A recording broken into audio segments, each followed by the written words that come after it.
Welcome to the Kind of Nerdy Girls podcast.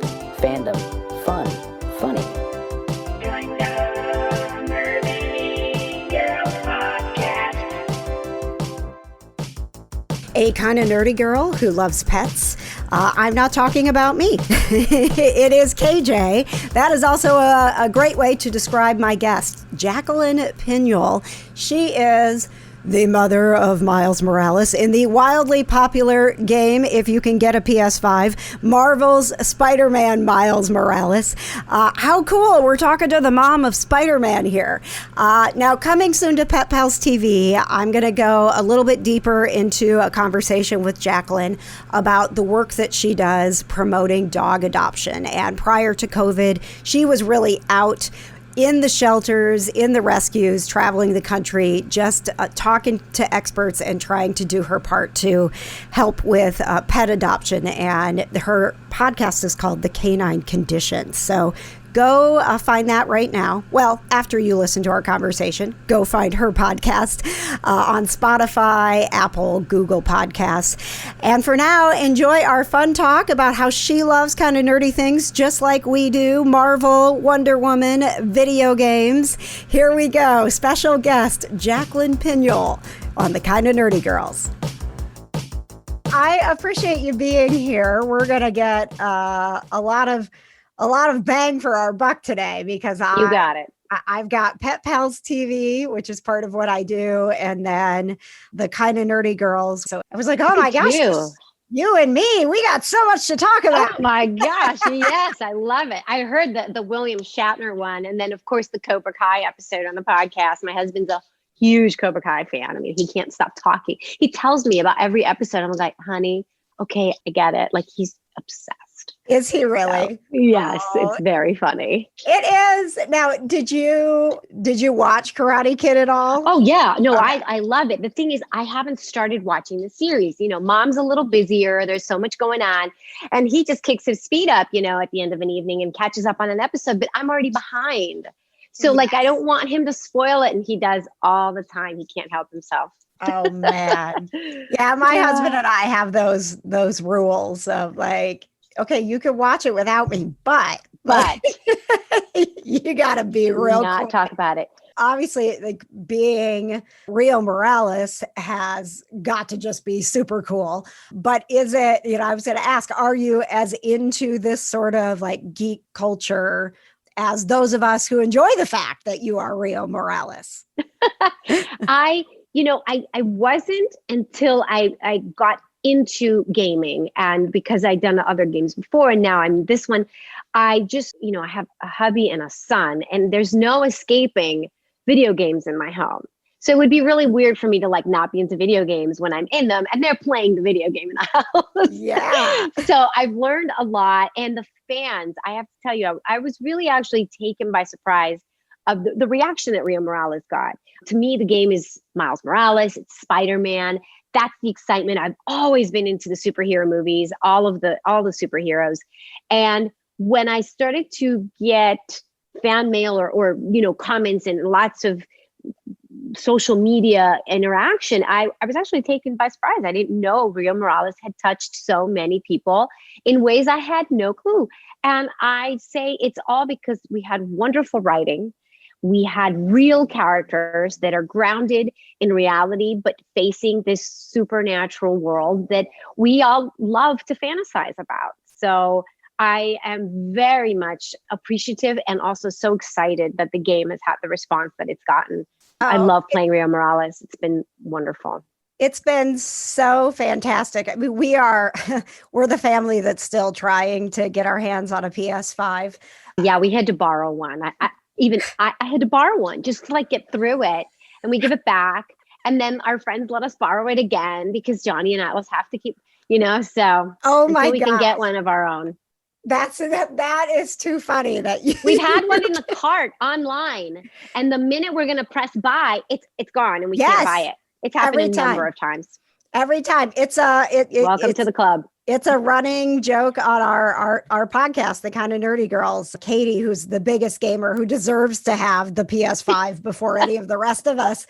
And it's like, how many days have we gone without a PS5? Yep. But, in talking about Rio, I think part of the reason that so many people have connected, if you don't have any experience with the game yet, it obviously it is Miles, but the storylines of the other characters are just as rich. Rio has an amazing storyline. She is strong and she's active in the community. And did you know when you started the project that there was going to be such a big storyline for her? I didn't know in the first game because I wasn't, you only get what you get, and it was not as central of a character. When we did Miles Morales, I knew there was a good chunk of material, but then more kept coming. And you also don't know as the actor when you're filming, you could film a ton of it and it may not all make the final cut. So me being in this business so many years, I just don't get my hopes up and I go, I live in the moment of when I'm shooting, when I'm filming, when I'm recording voices. I enjoy that to the utmost because I don't know if I'll ever see or hear it again, right? Right. And then the game comes out and I would say, I think pretty much every single scene that we filmed is in it. And I just was so happy. It was very moving, and how real, like you said, a strong but kind-hearted, driven Latina woman who is also a voice in Miles's head a little bit, and a voice of positive influence when he has to make decisions between, right and wrong. And so there's a lot of heart to it that I think I've seen a lot of gamers and a lot of young people take to and feel like they see themselves and their families to a degree in Miles Morales and Rio. And that's really moving. Did you, when you were doing your work for the game, were you on a set with other people, or was it strictly, it had to have been motion capture, right? It's so much like you. Yes, it was motion capture, and we did then facial capture, then we do the voiceover recording. So it's all very fragmented when, that's the hard part about as an actor, you have to really keep a through line emotionally and physically of like, where is this character living today? Because I shot that a month ago, I'm shooting that thing next month. But overall, I think it just comes together because the artists, the animation artists, they just seamlessly put everything together, and it's so beautiful. We shot it before COVID, so we had very little to do. Once we had our shutdown, it was mostly voice related, but every physical scene had been filmed and done before the shutdown. So we got very lucky that we made that cut. And we're on a huge stage with lots of equipment on our bodies and, all the Velcro and the dots on our faces and the whole 9 yards. Has your son wrapped his head around the fact yet that his mom is also the mom of Spider-Man? No, he sees me on the screen. I know, right? It would have been so much more exciting for me if he was like, hey, but he's like Spider-Man. And it's all about Spider-Man for him. Although when he sees me in it, he goes, oh, there's mommy. But it's just this casual thing of like, there's mommy. And let's get to Spider-Man. So he hasn't quite grasped that. Yeah. So it's pretty funny. I hope at some point that sinks in a little bit. I mean, right? Maybe when he's almost 5. So maybe when he's like 7 or 8, I don't know. Yeah. but Rio will still be there, and I'll have a PS5 by then. So yes, gosh, I hope so. In the work that you've done, because you've done a ton of voice work, and you've also done a lot of screen work. Is there one or the other that you prefer? Nowadays, no. I used to prefer on camera and filming, doing television and film, because the roles had, a beginning, middle, and an end, and you just really lived that in the moment. But the more voiceover work I've done in recent years, the more I feel like it is an extension of us, and we are giving it the beginning, middle, and an end, just in a vocal sense. But I physically live in it. I mean, I'm in my booth. I have a booth, one of those sound booths, and I'm in there, and I'm very physical when I'm doing all of my movement using just my voice for a character. So Nowadays, I would say I enjoy both just as much. And the cool thing about the voiceovers is I could do it in my pajamas. I don't have to wear makeup or do my hair. So it's a lot less maintenance. Yes. I thought about that when I woke up today. I was like, oh, I have to do hair and makeup. I'm going to be talking to Jacqueline. And not that that was a bad thing, but it's like, you have We forget now, right? What's makeup anymore? Yeah. Totally. All right. So let's talk about some of the things that you fan out about, because you talked about, you're a fan of the superhero movies and you dressed up as Wonder Woman to go vote. So what are the big superheroes, the shows, the movies that you love to follow? Well, Wonder Woman is a big one for me. It always has been. Of course, Christmas Day, we're like, what are we going to watch? Of course, it's got to be. Yes. So that's always been at the top of the list. And I don't get into, the plot is not this or that or but I don't care. It's Wonder Woman and I enjoy it to the utmost. Yes. My husband thinks he looks like Captain America. So he always dresses as Captain America for Halloween. I'm like, don't you want to change it up? This last year he was Batman. Oh, so nice. Okay. Yes, my son was Robin, he was Batman, and I was Wonder Woman. Oh my gosh, how cute. We mixed it up. But I've also been the female Robin. I've been Supergirl. I just love the idea of being a superhero, and having a young son has kind of brought that out in me again, I think. Because you feel silly. I mean, if you're just like this adult, like, hey, I'm just, dressing up as a superhero. But now I'm this young boy who he just loves it. So that has brought me back to my youth a little bit. And I really like that, because we all need to have that little kid inside us come out and still embrace that in us. So we're a big fan of all the Marvel superheroes and also DC Comics. We grew up with that stuff. It's our childhood, Yes. Saturday mornings, grabbing a big bowl of cereal and waiting for Justice League to come on. Yes, exactly. You just can't get enough. So, and we want to pass that on to our son. We want him to stay in touch with all the things we grew up with.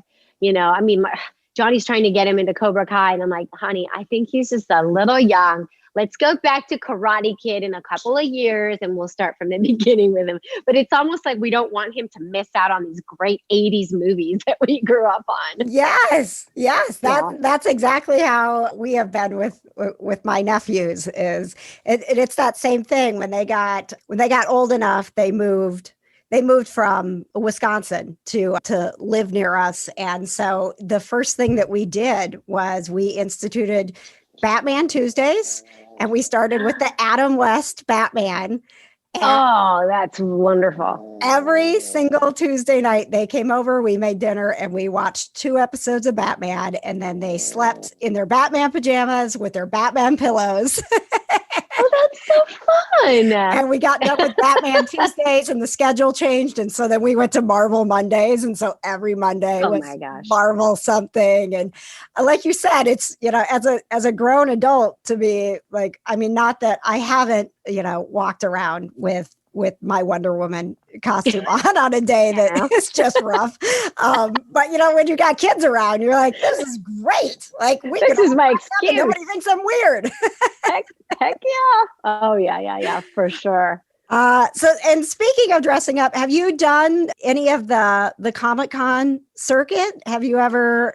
Well, no, because we went into shutdown last March, and then that whole year, and then the game came out in November, and so we missed this whole opportunity to engage with all the fans and be at an actual convention. I know. Talk about timing for that one, because those are fun. My nieces, one of my nieces loves cosplay and doing all the, she just goes all out for those kind of conventions. And she was so looking forward to it. She's like, are you guys going to be at a booth? I'm like, it's COVID time. There's no such thing. So I know. Well, we have a big one here in Indianapolis that it's really, really, it's a community of fans that really, really get behind voice actors. So if it's safe in July and you want to have the experience, I do the media relations for them, and I was like, oh my Do you? gosh, do you know who I'm talking to today? Well, and plus, just from a personal standpoint, your son is at that like perfect age where taking him to a Comic-Con is going to be so cool. That's what my husband wanted. He was like, that would have been so great if he and I could have been there while you're doing your thing. And I know, in our dreams, I guess, this time around. But maybe in the near future, like you said, as things become safer, these games are not going anywhere. They keep not getting better. And the fans, I have to say, talk about really devoted fans who get very informed, and they'll call you out on stuff and all kinds of things. If it's really kind of a neat culture that I feel like I'm privy to now. And I love it. I think it's very nice to see loyal, dedicated fans to the characters that we create. Yes. Well, and I feel like by the time, Comic Cons are up and running and back around, then we'll be able to all have PS5s, and then more people will be playing the game. And then I think so too. Right? There's going to be like this whole new group of people that's like, oh my gosh, this is amazing. I certainly hope that. And it has been really, really cool talking with you, both from just the standpoint of being such a fan. And, I grew up, there weren't a lot of girls that were, Captain America was my jam, right? And I love the comic books. No, there weren't a lot of girls that cared about that. Star Wars wasn't cool. You know, like all of that stuff. And so now to have this community where we have these conversations, and it's actually like, no, this is very normal. And it seems like there were more of us than we realized growing up. We just didn't get to connect. I think that's part of the reason the Comic Cons are so great, is because it's like, look at all these people who like the things I like. I know, you're so right. I think you hit the nail on the head, because as kids, for me, it was like, oh, that's more for boys. Okay. Yes. Do you know what I mean? Yeah. But you're right. There wasn't a place or a platform where all of us could just share what we liked, like a show and tell. Yes. And exactly. so now it's like show and tell. So I love it. I think it's so cool. And I do hope I get to have that experience one day of a Comic-Con. Also, mostly because to see the joy in my son's eyes of not just, Spider-Man, but all of the superheroes that he loves. I mean, it's something else. Okay. So let's switch gears to another thing that I am not even kind of nerdy about, super nerdy about, and you are too, and that is pets. And you have a new podcast called the Canine Connection, and there's 3 episodes out. And are you releasing new episodes every week? Yes. So it's going to be every Monday. Episode 4 came out this week. Episode 5 is coming Monday. So every Monday there'll be a new episode. And we're just going to keep this going. There's so many wonderful organizations and people that have messages, and I'm covering, people from all over the country, so that, anyone, for example, if somebody was in Indianapolis and they thought, oh, LA, I'm just too far away. No. There's somebody out there. I'm going to find them. Trust me. You know what? I would love to connect you with, it's funny, she's going to be stopping by here because we did a blanket collection it's Grateful Rescue and Sanctuary. They were supposed to break ground last year, COVID, right? And so we're getting ready in the spring to break ground, but they are working with Best Friends. Great. Yes, of course. So they are basically building what Best Friends is here in the Midwest. And it's going to be about an hour from my house. I'm so excited about it. They're going to they got enough land and space that they will be able to take in 500 dogs and 500 cats, and not a single one of them will be in a cage. Like, it's all land. They are going to have on-site shops. It's going to be like a destination sanctuary. They've got that's amphitheater where people can come and, watch. What is their name? I'm going to keep an eye out for them. Yes, please do. I'll send an email back to your people. Okay. It's Grateful Rescue and Sanctuary. Grateful Rescue and Sanctuary. Yeah. I love it. She's like the person who is living the dream. Like, she's like, I have enough money and enough land that I can build the sanctuary that we have. That's great. And you know what? Since we do have animals in need, we just need to get the word out about organizations like this one, because there are always people looking to help. Yep. And whether it's monetary donations or if they want to be hands-on, somewhere in the country, there's always in every pocket of every state and town that I went to, people are always wanting to know where they can help. So I'm like, let me find it for you. I think that like kind of what you're doing is so important because people get overwhelmed at the idea of there's so many, like, how can I make a difference? And you don't even have to adopt another pet. That's not what this is about. This is about, like you said, can you make a monthly donation of $5? Do you have an hour to go help, walk dogs or do some laundry? Like, people don't know how much laundry it takes to run a rescue, right? Right. Yes. Actually, yes. And, one of the things is we're streamlining the process so that we can say to people, okay, how much time do you have and what can you do? But also, what are your interests? For example, there's people who would like to help senior citizens and they don't have time for dogs and they love dogs. Well, you know what? There are places that actually need funding and volunteers where therapy dogs go visit senior citizen homes. Obviously we're in the COVID shutdown right now and regulations have changed, but there is a need with pets and to help homeless pets, also helping the human condition, for lack of a better term. So we are just trying to get the word out about everyone who needs their organization or their voice heard so that someone else can offer and lend them a hand. That is Jacqueline Piñol, Miles Morales' mom. How cool was that? Thank you so much for listening. Remember that if you follow along with me, kjonair.com, you'll find all the ways to connect. That Jacqueline will join me on Pet Pals TV soon to tell us more and show us more about the work that she is doing to help bring awareness to and promote dog adoption.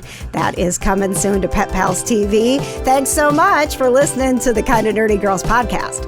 Kind of Nerdy Girls Podcast.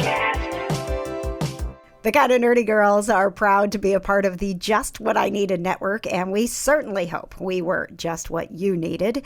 To support the show, you can get yourself some merch and show off that you are kind of nerdy. Go to kindofnerdygirls.com and click on the Kind of Nerdy shop.